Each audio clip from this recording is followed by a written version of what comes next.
দেউতাই দেখিলে নহয় কি কৰিলে, আমাক ঘৰৰ পৰা উলিয়াই দিলে। তেওঁ নতুনকৈ বিয়া পাতিব। ব'ল আমি যাওঁগৈ। আজিৰ পৰা আমাৰ কোনো ঘৰ দুৱাৰ নাই, ফুটপাতে চুটপাতে তেনেকৈ থাকিব লাগিব। ব'ল যাওঁগে। ডালিমী, মালতী, তহঁতি এটা কাম কৰ, নহ'লে ইয়াতে ৰৈ থাক। আগলৈ গ'লে আমি আৰু ক'ত যাম? কোনো উপায় নাইকিয়া হ'ব। ক'ৰবাত মই মানুহ এজনক পানী বিচাৰি চাওঁগৈ। কিজানি বা পানী অকণমান খাব পাওঁৱেই। বৰ পিয়াহ লাগিছে। ওচৰত দেখোন টিউবৱেল টেপ একোৱে দেখি পোৱা নাই। তহঁতি অকণমান ৰখচোন। হ'ব মা, তুমি সোনকালে আনা, মোৰ বহুত পিয়াহ লাগিছে। কালি গধূলি সময়তে খোৱা। মা উঠা, মা উঠা। কি হৈ গ'ল তোমাৰ এইবিলাক? ঐ মালতী, চাচোন চা, কি হ'ল মাৰ? মা, তুমি পানী আনিব গৈছিলা, তোমাক এনেকে গাড়ীয়ে মাৰি থৈ গ'ল। কি হ'ব এতিয়া? কোনে হস্পিটেল নিব? আমাৰ ওচৰততো পইচাও নাই। তোমালোকৰ মা আৰু জীয়াই থকা নাই, উপায় নাই আৰু। তোমালোকে দুখ নকৰিবা। এক্সিডেণ্ট হ'ল যেন পাইছোঁ। এই ডেড বডিটো আমি নিব লাগিব পষ্টমৰ্টমৰ কাৰণে।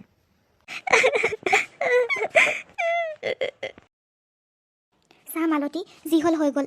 এতিয়া আৰু দুখ কৰি থাকি লাভ নাই। আমি দুয়োজনীয়ে কিবা কৰি কষ্ট কৰি খাব লাগিব। আৰু তই এটা কথা জানই, আমি আগতে স্কুলত ৱৰ্ক এক্সপিৰিয়েঞ্চৰ কাৰণে আমি বিভিন্ন ধৰণৰ বাঁহৰ সামগ্ৰী বনাইছিলোঁ, আৰু সেয়া সকলো মায়ে শিকাইছিল। এই হাতৰ কলাবোৰ ক'লৈ যাব? গতিকে মই ভাবিছোঁ আমি বাঁহৰ বস্তু বিক্ৰী কৰিম। আমি ইয়াতেই বনাম। আমাৰ ঘৰ নহ'লে কি হ'ব? জংঘলতে মনে মনে বনাম। কিন্তু ডালিমী বা, আমি ক'ত বিক্ৰী কৰিম সেইবিলাক? ইয়াৰ আৰু জংঘলত আমি কেনেকৈ বাঁহবিলাক পাম? ঐ, বৰষুণ দিলে দেখোন। ঐ বলচোন, বল, গছজোপা কাষতে বহোগৈ। আমাৰ ওচৰততো ছাতিও নাই। তই অকণমান পটককৈ ইয়াতে বচোন দেই। মই এই ছাইডতে কলগছ এজোপা আছে, পাতখিলা লৈ আহোঁগৈ। বৰষুণ যাক এৰি লওক ৰ। আমি তাৰপিছত বাঁহবাৰী এখনলৈ যাম। মই দেখিছিলোঁ তাত বহুত বাঁহ আছে। আমি যেনেকৈ হ'লেও বাঁহখিনি আনিমেই, আৰু তাৰপাছত আমি হাতেৰে সামগ্ৰী বনাই বিক্ৰী কৰিব পাৰিম। ঐ মালতী চা, ভগৱানে আমাক সহায় কৰিছে। ইয়াতে চাগে কোনোবাই বাঁহ ফালিছিলে বা গছ কাটিছিলে। কুঠাৰ এখন থৈ গৈছে। এই কুঠাৰখনৰ সহায়তে আমি এতিয়া বাঁহকেইডাল কাটি ল'ব পাৰিম। এতিয়া কাটি লোৱাতহে কথা আৰু। বহুত গধুৰ দেই। তেতিয়াহ'লে ডালিমী বা, ব'ল আমি কামত লাগো। অঁ, লাগোৱেই। পাৰিলে আজিয়ে মই বিক্ৰী কৰিম। আহক আহক আহক, লৈ যাওক বাঁহৰ সামগ্ৰী, ঘৰৰ আচবাব পত্ৰ লৈ যাওক। বিভিন্ন ধৰণৰ ধুনীয়া ধুনীয়া বেগ, বাঁহৰ টুকুৰি। আহক ৰাইজ, আহক, লৈ যাওক আমাৰ পৰা। ডালিমী বা, কি মানুহ নাহিব নেকি বাৰু? ইমান দেৰি ৰখি আছোঁ যে এতিয়ালৈকে অহাই নাই। বা, ইমান ধুনীয়া বাঁহৰ সামগ্ৰী। ৱাও, মোৰ যে বিৰাট ভাল লাগে বাঁহৰ সামগ্ৰী। মই ঘৰ সজাই বিৰাট ভাল পাওঁ। দিয়াচোন দিয়া, এই মোক বাঁহৰ বেগ এটাকে দিয়া। বৰ মজা লাগিছে। এইটো লওক বাইদেউ। দিয়া দিয়া, খুবেই সুন্দৰ হৈছে। পিছে কিমান টকা হয় বেগটোত? বাইদেউ, বেগটোৰ দাম 300 টকা। আমি আজিৰ পৰাহে আৰম্ভ কৰিছোঁ বিজনেছ। আচলতে আগতে আমি বাঁহৰ সামগ্ৰী বিক্ৰী কৰিছিলোঁ, কিন্তু মাৰ লগত গৈছিলোঁ। আমি মাৰ পৰাই শিকিলোঁ, আৰু আজি আমি প্ৰথমবাৰৰ বাবে বিক্ৰীৰ বাবে আহিছোঁ। আপুনি আমাৰ পৰা প্ৰথম লৈছে, সেইকাৰণে মোৰ বিৰাট ভাল লাগিছে। এয়া লোৱা পইচা। ধন্যবাদ, আকৌ আহিব। দেখিলি মালতী, কেনেকৈ হাতৰ বিদ্যাৰ মৰণ নাথাকে। আমি নিজে ইমান ধুনীয়াকৈ বনাই পেলাই এতিয়া যে বিক্ৰী কৰি আছোঁ। আজি কমেও 800 টকামান পাইছোঁ। মোৰ মনটো বিৰাট ভাল লাগিছে। এনেকৈ আমি নিজৰ খোৱা সামগ্ৰীবোৰ কিনি ল'বলৈ পাৰিম। ডালিমী বা, তেতিয়াহ'লে ব'ল আকৌ, আমি আৰু বাঁহ নগৈ আৰু বনাম। বনাম, কিন্তু অকণমান আমি জিৰাই ল'ব লাগিব। যিহেতু এতিয়া ৰাতি হ'বলৈ হৈছে লাহে লাহে। আজি আমি ৰেষ্ট লওঁ, কাইলৈ আকৌ কামত লাগিম।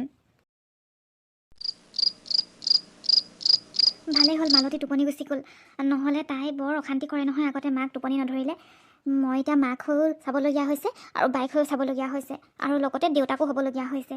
কি কৰিব, ভগৱানে এইবোৰ লীলা খেলা দেখুৱাইছে। যিয়ে নহওক, এতিয়া ৰাতিটো কেনেকৈ সোনকালে শেষ হয় তাকেই চিন্তা কৰি আছোঁ। ৰাতিপুৱা আকৌ কামত ধৰিমগৈ। কেইডালমান কাটিলোঁ যদিও সেইকেইডালে নহ'ব। আৰু কেইডালমান কাটি লওঁ একেবাৰে। বাৰে বাৰে আহি থাকিব বৰ ভয় নহয়। ঐ ৰ, কাৰ বাঁহ কাটিছ? মোৰ বাঁহৰ বাৰী সোমাই মেলি তহঁতি তহিলং কৰিছ। সেইদিনাখন ভুলতে কুঠাৰখন এৰি থৈ গ'লো, গোটেই বাঁহ সোপা কাটি নিলে। আজিও মাইকী চোৰেহে পালে তাৰমানে। আচৰিত চৈতান দেই তহঁত, বিৰাট ডাঙৰ চোৰ। তহঁতক মই পুলিচত দি দিম, গম পাবি।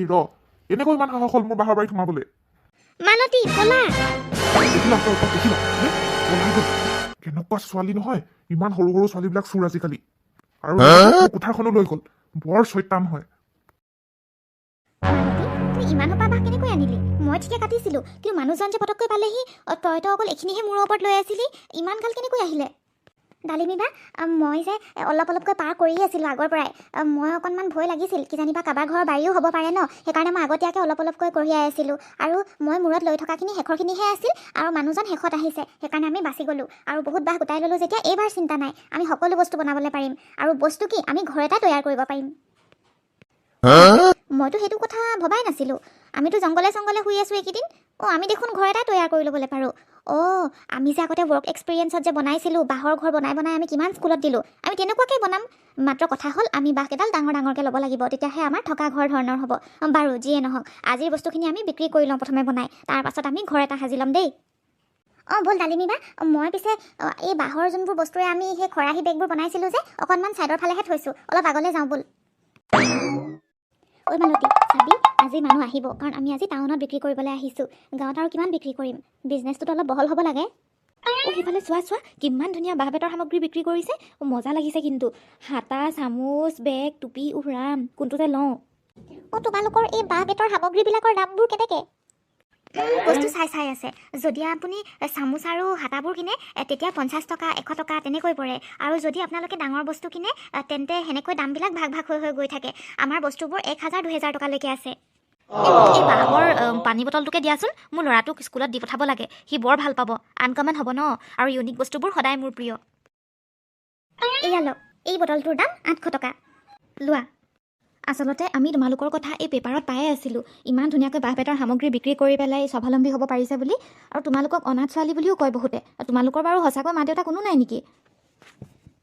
বাইদেউ, আমি অনাথ হয়, আৰু এই বাঁহ বেতৰ যে আমি ব্যৱসায় কৰি আছোঁ, এয়া আমাৰ সকলো হাতৰ বিদ্যা মায়ে শিকাইছে। তাৰ কাৰণেহে আমি অকণমান হ'লেও দুপইচা ইনকাম কৰি খাবলৈ পাৰিছোঁ। বাৰু, ভাল লাগিলে অহাৰ কাৰণে, আকৌ আহিব কিন্তু। যা হওক, আজি পইচা পালোঁ যেতিয়া একো চিন্তা নাই। মই ৰছী কিনি আনিছোঁ, ছাইডতে থৈ দিছোঁ, তই লৈ ল'বি দেই। মই অকণমান বাঁহ চাহবোৰ ঠিক কৰি লওঁ, আজি যেনেকৈ হ'লেও ঘৰটো আমি সাজি উলিয়াবই লাগিব। তেতিয়াহ'লে মই ৰছীখিনি লৈ আহোঁ।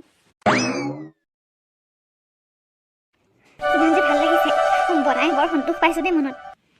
ডালিমী বা, তোৰ যে ৰঙা চুৰ্ণিখন আছিলে, মই ইয়াতে ৰছীডালত বান্ধি কিনে এনেকৈ ওপৰতে আঁৰি দিছোঁ। পৰ্দাৰ কাম কৰিছে চাচোন, মজা লাগিছে ন, সেউজীয়া ঘৰটোত ৰঙা পৰ্দা। জানিছ দেই। ব'ল এতিয়া ভিতৰলৈ যাওঁ, কালি বস্তু বিক্ৰী কৰা সেই পইচা পাতিবোৰ গোটেই চাবলৈ আছেই। আজি মা থকা হ'লে কিমান যে ভাল লাগিলে হয়। আচলতে আমাৰ কপালতে আছিল এনেকৈ, আৰু মায়ে আমাক স্বাৱলম্বী হ'বলৈ কাৰণে যেন বাট দেখুৱাই থৈ গৈছিল। সঁচাকৈয়ে ঈশ্বৰৰ মহিমা যে একদম ধৰিবলৈ নোৱাৰি। যিয়ে নহওক, আমি যে ঘৰটো সজাই ল'বলৈ পাৰিলোঁ, সেয়াই তই সুখী হৈছোন এতিয়া। আৰু আমি সুখত থাকিলেহে মা ওপৰত সুখত থাকিব, সেইটো কিন্তু মনত ৰাখিবি। আৰু ঘৰ আমাৰ যেনেকুৱাই নহওক কিয়, আমি